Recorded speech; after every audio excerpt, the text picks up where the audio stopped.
അസ്സലാമു അലൈക്കും വറഹ്മത്തുള്ളാഹി വഅലൈക്കും അസ്സലാം വറഹ്മത്തുള്ളാഹി വബറകാതുഹു. ഉസ്താദ്, മയ്യത്ത് കുളിയുമായി ബന്ധപ്പെട്ട ഒരു ചോദ്യമുണ്ട്. ഇപ്പോൾ മയ്യത്ത് കുളിപ്പിച്ച ആളുകളും കുളിക്കൽ സുന്നത്തുണ്ട് എന്ന് കേൾക്കുന്നുണ്ട്. അതിൽ ആരൊക്കെയാണ് കുളിക്കേണ്ടി വരിക? അതായത് മയ്യത്ത് കുളിപ്പിക്കാൻ വേണ്ടി നേതൃത്വം നൽകിയ ആൾ മാത്രം കുളിച്ചാൽ മതിയോ? അതല്ലെങ്കിൽ ആ കുളിപ്പിക്കാൻ വേണ്ടി സഹായിക്കുന്നവരുണ്ടാവില്ലേ, ഇപ്പം വെള്ളം എടുത്തു കൊടുക്കാനും മറ്റുമൊക്കെ സഹായിക്കാൻ വേണ്ടി അവിടെ നിന്നിട്ടുണ്ടാവും. അവരാണെങ്കിൽ മയ്യത്ത് കുളിപ്പിച്ചിട്ടുണ്ടോ എന്ന് വെച്ച് കഴിഞ്ഞാൽ അവർ കുളിപ്പിച്ചിട്ടില്ല, പക്ഷേ പങ്കാളികളായിട്ട് അവരവിടെ ഉണ്ടാകുകയും ചെയ്യും. അപ്പോൾ അവരെല്ലാവരും കൂടി കുളിക്കൽ സുന്നത്തുണ്ടോ എന്ന് അറിയാൻ താല്പര്യമുണ്ട്. അതിനോടനുബന്ധിച്ച് മറ്റൊരു സംശയം കൂടിയുള്ളത്, എന്തിനാണ് മയ്യത്ത് കുളിപ്പിച്ചവർ കുളിക്കാൻ പറയുന്നത്? അതിൻ്റെ കാരണം എന്താണ് എന്നൊക്കെ കിതാബുകളിൽ ഇമാമികൾ രേഖപ്പെടുത്തിയിട്ടുണ്ടോ എന്നും കൂടി അറിയാൻ താല്പര്യമുണ്ട്. പിന്നെ അതുമാത്രമല്ല, എത്ര സമയത്തിനുള്ളിൽ കുളിച്ചിരിക്കണം? ഇപ്പോൾ മയ്യത്ത് കുളിപ്പിച്ച ഉടനെ തന്നെ മയ്യത്ത് കുളിപ്പിച്ച ആളുകൾ അവിടെ തന്നെ ആ കുളിപ്പുരയിൽ തന്നെ കുളിക്കണം എന്നുണ്ടോ? അതല്ല, ഇപ്പം മയ്യത്ത് കുളിപ്പിച്ച ഉടനെ തന്നെ കഫൻ ചെയ്യണം, മറമാടണം, അതൊക്കെ കഴിഞ്ഞ് വന്നിട്ട് കുളിച്ചാൽ മതിയോ? അതിനൊരു സമയപരിധി ഉണ്ടോ എന്നൊക്കെ വ്യക്തമായിട്ട് അറിയാൻ താല്പര്യമുണ്ട്. ഇൻഷാ അല്ലാഹ് വിശദമായ മറുപടി പ്രതീക്ഷിക്കുന്നു. അസ്സലാമു അലൈക്കും വറഹ്മത്തുള്ളാഹി. കുളി നിർബന്ധാകുന്ന സാഹചര്യങ്ങളുണ്ട്, സുന്നത്താകുന്ന സാഹചര്യങ്ങളുണ്ട്. ഇപ്പോൾ കുളിക്കൽ സുന്നത്താകുന്ന സാഹചര്യങ്ങൾ പല സന്ദർഭങ്ങളിലും സാഹചര്യങ്ങളിലും ധാരാളം കുളി സുന്നത്ത് എന്ന് പറയുന്നുണ്ട്. അതിൻ്റെ കൂട്ടത്തിൽ അതിപ്രധാനമായ കുളികളുണ്ട്. കുളി സുന്നത്തായതിൽ തന്നെ പ്രധാനപ്പെട്ട കുളികൾ എന്ന് പറഞ്ഞാൽ അതിൽപ്പെട്ട ഒരു കുളിയാണ് ഈ മയ്യത്ത് കുളിപ്പിച്ച ആളുകൾ കുളിക്കുക എന്നുള്ളത്. അതിലകമത്തോടെ ഒന്ന് കാണേണ്ടതല്ല, നിർബന്ധം എന്ന് പറഞ്ഞ പണ്ഡിതന്മാരൊക്കെ ഉണ്ട്. പക്ഷെങ്കിൽ കൂടെ വ്യക്തമായിക്കൊണ്ട് തന്നെ ഒട്ടനേകം പണ്ഡിതന്മാർ അത് സുന്നത്താണ് എന്ന് പറഞ്ഞിട്ടുണ്ട്. കാരണം അതിന് ഒരുപാട് കാരണങ്ങളുണ്ട്. അതിൻ്റെ പിന്നാലെ ശരിക്കും നമ്മളൊന്ന് പോയി നോക്കുമ്പം ഇത്രയൊക്കെ ഉണ്ടോ എന്നുള്ളത് നമുക്ക് തോന്നിപ്പോകും. അപ്പോൾ ഒരു നിലക്കും അത് ഒഴിവാക്കാൻ പറ്റുന്ന ഒന്നല്ല. നേരെമറിച്ച് മയ്യത്ത് കുളിപ്പിച്ച ആളുകളൊക്കെ അത് കുളിക്കണമെന്നുള്ളത് അതിൻ്റെ ഒരു പഠനം ബേസിക് നമ്മൾ നടത്തുമ്പോൾ നമുക്ക് മനസ്സിലാകും. ഏതായാലും ഇങ്ങനെ മയ്യത്ത് കുളിപ്പിച്ചവരൊക്കെ കുളിക്കട്ടെ എന്ന് നബി സല്ലല്ലാഹു അലൈഹി വസല്ലമ തങ്ങൾ പറഞ്ഞ ഹദീസ് വ്യക്തമായി കൊണ്ടുവന്നിട്ടുണ്ട്. മഹാനായ ഇമാം അബൂദാവൂദ് റഹിമഹുല്ല അവിടുത്തെ സുന്ന അബൂദാവൂദിൽ ആ ഹദീസ് കൊണ്ടുവരുന്നുണ്ട്. സുന്ന അബൂദാവൂദിൻ്റെ കിതാബുൽ ജനായിസ് മയ്യത്തിയുടെ ബാബിൽ നോക്കിയാൽ ഇതിൻ്റെ 3160 ഹദീസായിട്ട് 509 പേജിലായിട്ട്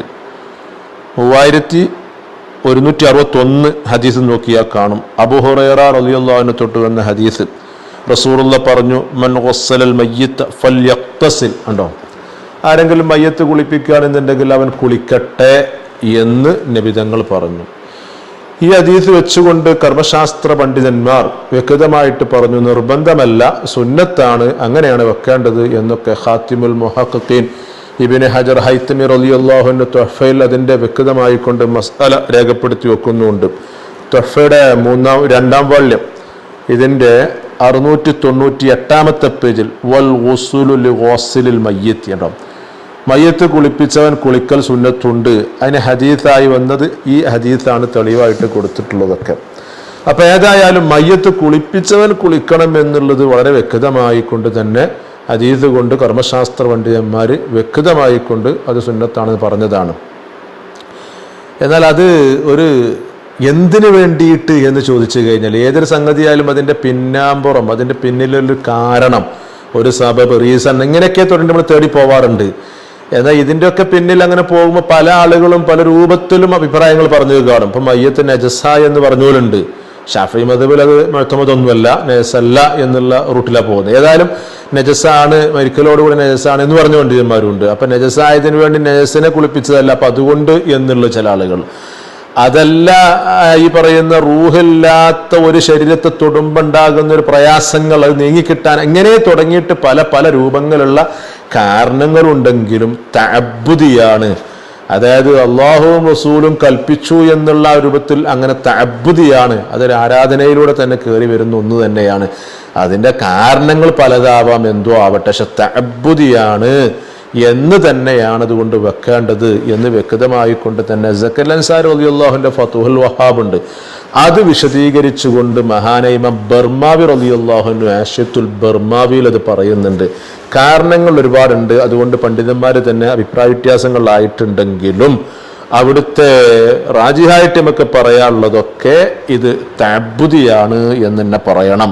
ഇതിന്റെ 2ാം വാള്യം 286 പേജിൽ ഉണ്ടോ, വഖ്തലഫു ഹൽ ഹുവ തഅബ്ബുദിയുൻ ഔ ലിനജാസതിഹി ഇൻദ മൻ ഖാല ബിഹാ. ഇതിപ്പോ ഈ ഒരു മയ്യത്ത് കൂളി തഅബ്ബുദിയാണോ, അല്ലാഹും റസൂലും കൽപ്പിച്ചു എന്നുള്ള ഒരു കൽപ്പനയുടെ പേരിലാണോ വരുന്നത്, അതല്ല മയ്യത്തിന് നജസായി എന്ന് പറഞ്ഞവരുണ്ടല്ലോ, അപ്പൊ ആ അടിസ്ഥാനത്തിൽ നജസിനെ കുളിപ്പിച്ചതിന്റെ പേരിലാണോ എന്ന വിഷയത്തിലൊക്കെ പണ്ഡിതന്മാരുടെ ഇടയിൽ അഭിപ്രായ വ്യത്യാസം വന്നിട്ടുണ്ടെങ്കിലും റാജിഹായിട്ട് പറയാനുള്ളത് അന്നഹു തഅബ്ബുദിയുൻ, ഇത് തഅബ്ബുദിയാണ്. അപ്പൊ അല്ലാതെ ഒരു മയ്യത്ത് നജസായി നജസിന്റെ പേരിൽ എന്നുള്ളത് അങ്ങനെ കാരണം വെച്ചുകൊണ്ട് പറയാൻ കഴിയില്ല. കാരണം ഇല്ല, അങ്ങനെ തഅബ്ബുദി അല്ല, നജസിന്റെ പേരിലാണ് എന്നൊക്കെ നമ്മൾ വാദിക്കുകയാണെങ്കിൽ ലകാന യുസ്തഹബ്ബു ഗസ്ലു സിയാബിഹി, അവന്റെ വസ്ത്രവും ഈ പറയുന്ന കഴുകണം എന്നുള്ള വരണ്ടേ. ഈ മയ്യത്ത് കുളിപ്പിച്ചവന്റെ വസ്ത്രമൊക്കെ കഴുകണം, അതും എൻ്റെ കഴുകി വൃത്തിയാക്കണം എന്നുള്ള വരില്ലേ. കാരണം അന്നഹു ലാ യഖ്ലു അൻ ഇസാബത്തി റഷാഷിൻ, അതിലേക്കൊക്കെ വെള്ളം തെറിക്കലുണ്ടാവൂലേ. കൂടുതലും വെള്ളം തെറിക്കാൻ കൂടുതലും സാധ്യത അങ്ങനെയല്ലേ ഉണ്ടാകുക. ഈ പറയുന്ന കുളിപ്പിക്കുന്നവരുടെ ഡ്രസ്സിലും ഒക്കെ ഈ പറയുന്ന വെള്ളം തെറിക്കലുണ്ടാവില്ല. അപ്പൊ ഡ്രസ്സും കഴുകണം, കുളിച്ചാൽ പോരാ ഡ്രസ്സും കഴുകണം, നജസായില്ലേ എന്നുള്ള കാരണം അപ്പയും വരുന്നില്ല. അപ്പൊ അതുകൊണ്ട് എന്തല്ല, നജസിന് വേണ്ടിയിട്ടല്ല എന്നല്ല മനസ്സിലാണ്. അതുകൊണ്ട് തഅബ്ബുദിയാണെന്ന് വെക്കണം എന്നുള്ളതൊക്കെ അവിടെ വ്യക്തമായിട്ട് പറയുന്നുണ്ട്. അപ്പോ അതിന്റെ പിന്നിലൂടെ നമ്മൾ പോകുമ്പോൾ ചിലപ്പോൾ കാരണങ്ങൾ നോക്കുമ്പോൾ ഒരുപാട് വരാം, പക്ഷെ തഅബ്ബുദിയാണ് എന്നാണ് റാജിഹായിട്ട് പണ്ഡിതന്മാരൊക്കെ പറയുന്നത്. അപ്പം നജസിന്റെ വിഷയവും നമുക്കിവിടെ വേണ്ടി പറയാം. കാരണം എന്താ, ഇമാം മുനാവി റളിയല്ലാഹു അൻഹു അവിടുത്തെ ഫൈദുൽ ഖദീറിൽ അങ്ങനത്തെ കാരണത്തെ തള്ളിയിട്ടൊന്നുമില്ല, ആ കാരണമൊക്കെ വെച്ചുകൊണ്ട് പറയുന്നുണ്ട്. ഫൈദുൽ ഖദീറിന്റെ 6ാം വാള്യം ഇതിന്റെ 228 പേജിലുണ്ടാവും.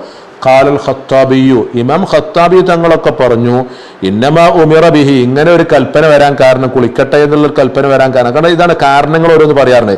ലി ഇസാബത്തുൽ ഗസ്ലി മിൻ റഷാശിൽ മഗ്സൂൽ വറുബമാ കാന ബിമദരിൽ മയ്യത്തി നജാസത്തുൻ വഹുവ ലാ യുഅലമു.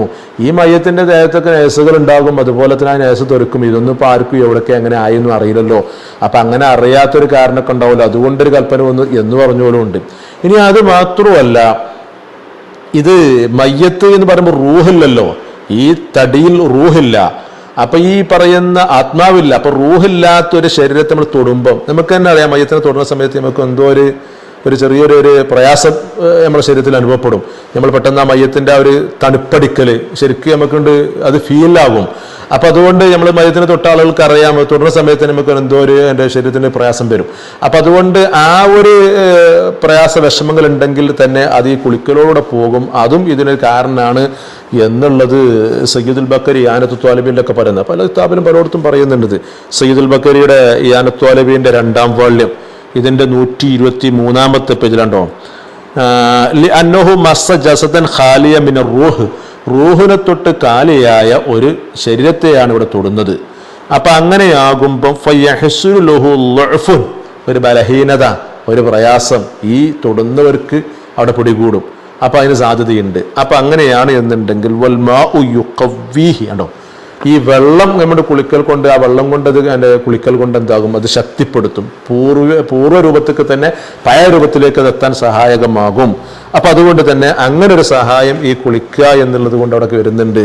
അപ്പൊ അതുകൊണ്ട് തന്നെ മയ്യത്ത് കുളിപ്പിച്ചവരൊക്കെ കുളിക്കട്ടെ എന്നുള്ളത് അങ്ങനെയും പറയുന്നുണ്ട്.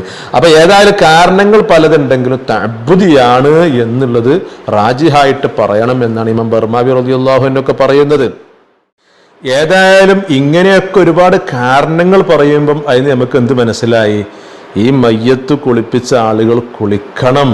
അതൊരിക്കലും അങ്ങനെ ഒഴിവാക്കിക്കൂടരുത്, നിസാരമായിട്ട് തള്ളരുത്. കാരണം ഇതിലൊക്കെ ഈ ആളുകൾക്ക് അതിൽ ഒരുപാട് നേട്ടഗുണങ്ങളുണ്ട്. നമ്മുടെ ആരോഗ്യ നിലക്ക് വേണ്ടിയിട്ടും നമ്മുടെ കാര്യങ്ങൾക്ക് വേണ്ടിയിട്ടാണ് ഈ നിർദ്ദേശങ്ങളൊക്കെ വരുന്നത് എന്നുള്ളത്. കാരണം നമ്മുടെ ളുഅഫ് വരുന്നു എന്ന് പറഞ്ഞല്ലോ, ഇപ്പൊ സയ്യിദുൽ ബക്കരി യാനത്തിലൊക്കെ പറഞ്ഞല്ലോ, ളുഅഫ് വരുന്നു, അതായത് ഒരു ബലഹീനത വരുന്നു, റൂഹില്ലാത്തൊരു ശരീരത്തെ തൊടുന്ന സമയത്ത് നമുക്ക് പ്രയാസങ്ങളുണ്ട്. അതൊക്കെ നീങ്ങിക്കിട്ടാൻ അങ്ങനെ ഒരുപാട് കാരണങ്ങൾ, ആ ഒരു കാരണങ്ങൾ ഉണ്ടായതുകൊണ്ട് തഅബ്ബുദിയായി വരുന്ന തന്നെ. അപ്പൊ ആയതുകൊണ്ട് അതിന് മനസ്സിലാകുന്ന എന്താണ്, ഒരു നിലക്കും ഇത് നമ്മൾ എന്താവരുത്, നിസാരമായിട്ട് കാണരുത്. കുളിപ്പിക്കാൻ കൂടിയവരൊക്കെ കുളിക്കട്ടെ എന്ന് തന്നെയാണ് വരുന്നത് എന്നുള്ളത്.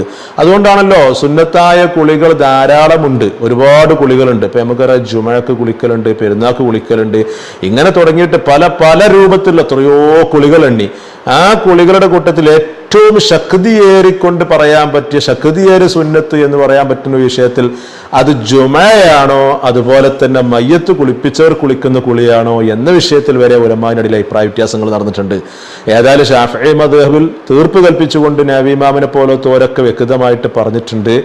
അത് എന്താണ് ഈ പറയുന്ന മയ്യത്ത് കുളി അതിനെക്കാട്ടിലും കൂടുതലും പ്രാധാന്യം ജുമഅക്കുള്ള കുളിയാണ്. ജുമയുടെ കുളി കഴിഞ്ഞാൽ പിന്നെ എന്തായാലും പിന്നെ അടുത്തത് പറയുകയാണെങ്കിൽ 2ാം ഗ്രേഡായിട്ട് സ്ഥാനം പറയുകയാണെങ്കിൽ സുന്നത്ത് കുളിയുടെ കൂട്ടത്തിൽ ഏറ്റവും ശക്തിയേറിയ കുളി അത് മയ്യത്ത് കുളിപ്പിച്ചവർ കുളിക്കുന്ന കുളിയാണ് എന്ന് തന്നെ വ്യക്തമായിട്ട് പറയണം. അത് തന്നെയാണ് മുഅ്തമദ് എന്നുള്ളത്. മഹാനായ ഇമാം സുലൈമാനുൽ ജമൽ റഹിമഹുല്ല അവിടുത്തെ ഹാഷിയത്തുൽ ജമലിലൊക്കെ ഇത് വ്യക്തമായിട്ട് പറയുന്നുണ്ട്. ഹാഷിയത്തുൽ ജമലിന്റെ 2ാം വോള്യം ഇതിന്റെ 514 പേജിലുണ്ടോ വഅഖദുഹാ ഗുസ്ലു ജുമഅത്തിനുണ്ടോ. കുളിയുടെ കൂട്ടത്തിൽ ഏറ്റവും ശക്തിയേറെ സുന്നത്ത് എന്ന് പറയുകയാണെങ്കിൽ ജുമഅക്കുള്ള കുളി തന്നെയാണ്. സുമ്മ പിന്നെ 2ാം സ്ഥാനം ആർക്കാണ്? സുമ്മ ഗുസ്ലു മയ്യത്തിൻ മയ്യത്ത് കുളിപ്പിച്ചവർക്കാണ്. ഹാദാ ഹുവൽ ഖദീം വഹുവൽ മുഅ്തമദ്. ഇതിന്റെ ബലാബലങ്ങൾ നോക്കുന്ന സമയത്ത് ഷാഫി ഇമാമിന്റെ ജദീദ് ഖദീം ഇങ്ങനെ അഭിപ്രായങ്ങളൊക്കെ ഉണ്ടെങ്കിലും ഇത് ഖദീമായ അഭിപ്രായങ്ങളാണെങ്കിൽ വന്നെങ്കിലും ഇത് തന്നെയാണ് മുഅ്തമദ്. അപ്പൊ ചിലതൊക്കെ ജദീദ് വിട്ടുകൊണ്ട് പുതിയ നിയമങ്ങൾ വിട്ടുകൊണ്ട് പഴയ നിയമത്തിലേക്ക് പോകും, ആ നിയമത്തെ നമ്മൾ മുഅ്തമദാക്കും എന്നൊക്കെ ചില സ്ഥലങ്ങളിൽ വളരെ അപൂർവമായിട്ട് ചില സ്ഥലങ്ങൾ പറയുന്നുണ്ട്. അതിൽപ്പെട്ട ഒന്ന് തന്നെയാണിത്. അപ്പൊ അതുകൊണ്ട് തന്നെ ഇത് തന്നെയാണ് മുഅ്തമദ് എന്ന് പറഞ്ഞാൽ ആകത്തുക പറയുകയാണെന്നുണ്ടെങ്കിൽ ഇവിടെ ജുമഅയാണ് ഏറ്റവും കൂടുതൽ പ്രാധാന്യം കൊടുക്കേണ്ട ഒരു കുളി. സുന്നത്തുകളുടെ കൂട്ടത്തിലെ ശക്തിയേറിയത് 2ാം ഗ്രേഡ് വരെ ഈ പറയുന്ന മയ്യത്ത് കുളിക്ക് പറഞ്ഞിട്ടുണ്ട് എന്നുള്ളത്. അപ്പൊ അത്രത്തോളം ഗൗരവമായി കൊണ്ട് പറയുമ്പം ഒഴിവാക്കണമെന്നല്ലല്ലോ, ഒഴിവാക്കരുത് എന്നല്ലേ. ഏതായാലും ആരൊക്കെ കുളിക്കണം, ഇപ്പൊ കുളിക്കലിന്റെ രൂപങ്ങളൊക്കെ പറഞ്ഞു. ആരൊക്കെ കുളിക്കണം? വെള്ളം എടുത്തു കൊടുക്കാൻ വേണ്ടി സഹായിച്ചവര്, അതിനുള്ളിൽ കൂടിയവരിൽ ആരൊക്കെ, അതുകൊണ്ട് വെളിയിൽ നിന്ന് ചിലപ്പോൾ ഇങ്ങനെ വെള്ളം ഇങ്ങനെ എടുത്തു കൊടുക്കാൻ വേണ്ടി അവർ ഈ കുളിക്കാൻ വേണ്ടി നമ്മൾ പ്രത്യേകമായി കൊണ്ട് സജ്ജമാക്കിയൊരു സ്ഥലം ഉണ്ടാകും, അതിൻ്റെ ഉള്ളിലേക്ക് അവർ പ്രവേശിക്കില്ല. നേരെ മറിച്ച് വെള്ളം ഇങ്ങനെ എടുത്തു കൊടുക്കും, അവരുടെ മറ്റുള്ള കാര്യങ്ങൾ ഇങ്ങനെ മേടിച്ചു വെക്കും, ഇങ്ങനെയൊക്കെ ചെയ്യും. അങ്ങനെയുള്ളവരൊന്നും വേണ്ട. നേരെ മറിച്ച് അതിൻ്റെ ഉള്ളിൽ അതിൽ വാഗവക്കായ ആളുകൾ, അതിപ്പം മുഴുവനായിട്ടും ആ മയ്യത്തിനെ തൊടണമെന്നൊന്നുമില്ല. എവിടെയെങ്കിലും ഒരു സ്ഥലത്ത് സ്പർശിച്ചോ അല്ലെങ്കിൽ ചെറിയതായ രൂപത്തിൽ കൂടി കൊടുക്കുകയോ ഇങ്ങനെയൊക്കെ ചെയ്തിട്ട് അതിനുള്ളിൽ ഒരുമിച്ച് കൂടിയ ആളുകളൊക്കെ കുളിക്കണം എന്ന് തന്നെയാണ് വരിക. അതല്ല നേതൃത്വം കൊടുത്ത ആളുകൾ മാത്രം എന്നൊന്നുമല്ല എന്ന് മഹാനായ ഖാത്തിമുൽ മുഹഖഖീൻ ഇബ്നു ഹജർ ഹൈതമി തങ്ങളുടെ തുഹ്ഫ വിശദീകരിച്ചുകൊണ്ട് മഹാനായ ഇമാം ഷർവാനി റളിയല്ലാഹു അൻഹു ആശിയത്തുൽ ഷർവാനിൽ വ്യക്തമായിട്ട് അത് പറയുന്നുണ്ട് വിശദീകരിച്ചിട്ട് തന്നെ. ആശിയത്തുൽ ഷർവാനിയുടെ 3ാം വാള്യം ഇതിന്റെ 264 പേജിലുണ്ടോ വസവാഉൻ കാനൽ ഗാസിലു വാഹിദൻ ഔ മുതഅദ്ദിദൻ ഉണ്ടോ. ഇവിടെ മയ്യത്ത് കുളിപ്പിച്ചവർ കുളിക്കട്ടെ എന്ന് പറയുമ്പം ഒറ്റയാളായാലും വേണ്ടില്ല, കൂടുതൽ ആളുകൾ ഉണ്ടായാലും വേണ്ടില്ല. എങ്ങനെ? ഹൈസു ബശറു കുല്ലുഹുമുൽ ഗുസ്ല, എല്ലാവരും കുളിയിൽ പങ്കെടുത്തിട്ടുണ്ട്, ആ കുളിപ്പിക്കലിൽ പങ്കെടുത്തിട്ടുണ്ട്. അപ്പൊ അവരൊക്കെ കുളിക്കണമെന്ന് തന്നെ. എന്നാൽ അവിടെ നിന്ന് ഒഴിവാക്കി നിർത്തുന്നുണ്ട് ബി ഖിലാഫിൽ മുആവിനീന ബി മുനാവലത്തിൽ മാഇ വനഹവിഹി ഉണ്ടോ. വെള്ളം എടുത്തു കൊടുക്കാൻ വേണ്ടി കൂടി കൊടുക്കുക. അപ്പൊ പുറത്തുനിന്ന് വെളിയിൽ നിന്ന് വെള്ളം എടുത്തു കൊടുത്ത് അതുപോലെ തന്നെ അങ്ങനെ ആ സാധനങ്ങൾ മേടിച്ച് അങ്ങനത്തോരൊന്നും കുളിക്കണം എന്നുള്ള വരില്ല. അവരൊക്കെ ഇത് മാറ്റി നിർത്താൻ പറ്റും. ഏതായാലും ഇതിൽ ലാഹിറായിട്ട് പ്രകടമായിട്ട് വരുന്ന നമുക്ക് പറയാൻ പറ്റും ലാഹിറുഹു അന്നഹു ലാ ഫർഖ ബൈന മുബാശറത്തി കുല്ലിൻ മിൻഹും ജമീഅ ബദനിഹി ഔ ബഅദഹു കയദിഹി മസലാ ബൽ വല്ലാഹിറുഹു അയ്ദൻ അന്നൽ ഹുക്മ കദാലിക. മയ്യത്ത് കുളിപ്പിക്കുന്ന സമയത്ത് മുഴുവനായിട്ടും എല്ലാ സ്ഥലത്തും അയാൾ ഓടിക്കൂടി അങ്ങനെ പങ്കെടുക്കണമെന്നൊന്നുമില്ല. ചെറിയ ചെറിയ സഹായങ്ങളൊക്കെ ചെയ്തു കൊടുത്തിട്ടുണ്ടാകുക. അപ്പൊ അതിനുള്ളിൽ ഒരുമിച്ച് കൂടിയ ആളുകളൊക്കെ കുളിക്കണം എന്ന് തന്നെയാണ് അതിൽ കൊണ്ടുവരിക. ആ രൂപത്തിൽ തന്നെയാണ് വരിക. അപ്പം അത് ഒരാള് നേതൃത്വം കൊടുത്ത ആൾ എന്നൊന്നുമല്ല, എല്ലാവരും കുളിക്കണമെന്ന് തന്നെ, എല്ലാവർക്കും ഒരുപോലെ സുന്നത്തുണ്ട് എന്ന് തന്നെ വരുന്നുണ്ട് എന്നർത്ഥം.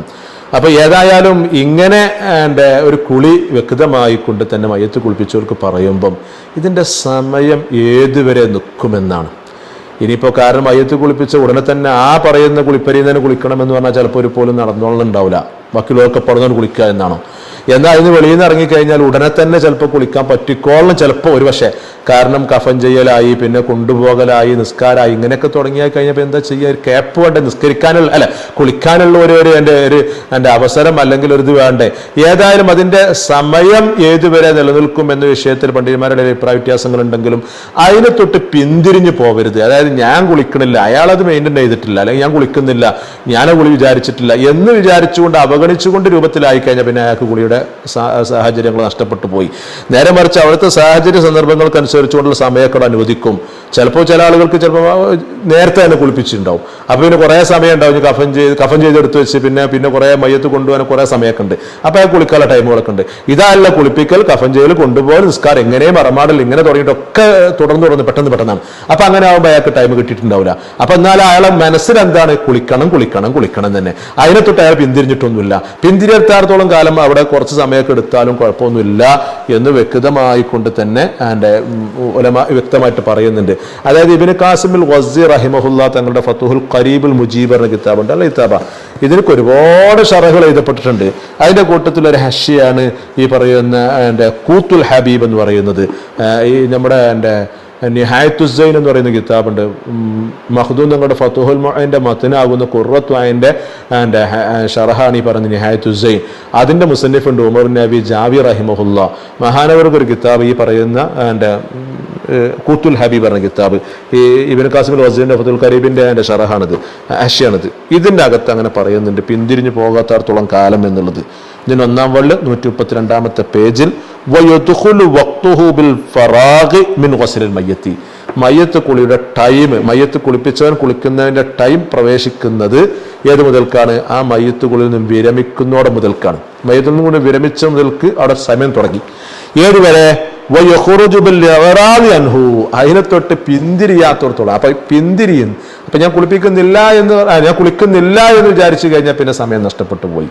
അല്ലാത്തോടത്തോളമൊക്കെ അതിന് സമയം ഉണ്ടാകും എന്ന് പറഞ്ഞാൽ കുറഞ്ഞൊരു സമയം എടുത്തു എന്ന് വിചാരിച്ചുകൊണ്ട് അവൻ നഷ്ടപ്പെട്ടു പോകൂല. അങ്ങനെയാണ് പണ്ഡിതന്മാർ അതിനെ പറ്റിയൊക്കെ പറഞ്ഞത് എന്നുള്ളത് മഹാനായ ഇമാം സുലൈമാനുൽ ബുജൈരിമി റഹിമഹുല്ല അവിടുത്തെ തുഹ്ഫത്ത് ആയി പറയുന്ന ബുജൈരിമി ആഷത്തുൽ ബുജൈരിമിയിൽ വ്യക്തമായി കൊണ്ട് പറയുന്നുണ്ട്.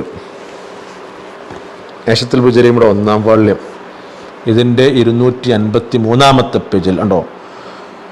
വഖാല ബഅദ് മശായിഖിന, നമ്മുടെ മശായിഖന്മാരൊക്കെ ചില ആളുകളൊക്കെ പറഞ്ഞു, ഇന്നൽ അഖ്റബ അന്നഹു ലാ യഫൂതു ബിതൂലിൽ ഫസ്ൽ, കുറച്ച് സമയം എടുത്തു വിചാരിച്ചാണ്ടൊന്നും അതിൻ്റെ സമയം നഷ്ടപ്പെട്ടു പോയി എന്ന് പറയരുത്. ഏതായാലും അയാൾ കുളിക്കണം എന്ന് വിചാരിച്ചതന്നല്ലേ, അപ്പോൾ കുറഞ്ഞൊരു സമയമൊക്കെ അയാൾക്ക് അനുവദിച്ചു കൊടുക്കേണ്ടി വരും. അപ്പോൾ പിന്നെ അവിടെ കഫൻ ചെയ്യൽ ചിലപ്പോൾ അങ്ങനെ ബാക്കി തുടർന്ന് വന്ന കാര്യങ്ങളൊക്കെ കഴിഞ്ഞു എന്നിട്ട് ശേഷം അയാൾ കുളിച്ചാലും മതി എന്നുള്ള അർത്ഥം കേട്ടോ. ഏതായാലും ആകെ തുക പറയുകയാണെന്നുണ്ടെങ്കിൽ മയ്യത്ത് കുളിപ്പിച്ച ആളുകൾ കുളിക്കുക എന്ന് പറഞ്ഞാൽ അതൊരു സംഭവം തന്നെയാണ്. നിസാരവൽക്കരിച്ചുകൊണ്ട് കാണാൻ പറ്റിയ ഒന്നുമല്ല. നമ്മുടെ ആരോഗ്യനിലക്കും അത് കാര്യമായിട്ട് പറ്റുന്ന ഒന്ന് തന്നെയാണ്. നമ്മുടെ ആരോഗ്യനിലയുടെ കാര്യത്തിന് വേണ്ടിയിട്ടൊക്കെയാണിതിൽ അങ്ങനെ പലതും അതിൽ ഉൾക്കൊണ്ടിട്ടുണ്ട്. അതുകൊണ്ട് കുളിപ്പിക്കാൻ കൂടിയവരും നേതൃത്വം കൊടുത്തവർ മാത്രമല്ല, കുളിപ്പിക്കാൻ കൂടിയവരൊക്കെ കുളിക്കൽ സുന്നത്തുണ്ട്. ആ കാര്യം വളരെയധികം ശ്രദ്ധിക്കേണ്ടതുണ്ട് കേട്ടോ.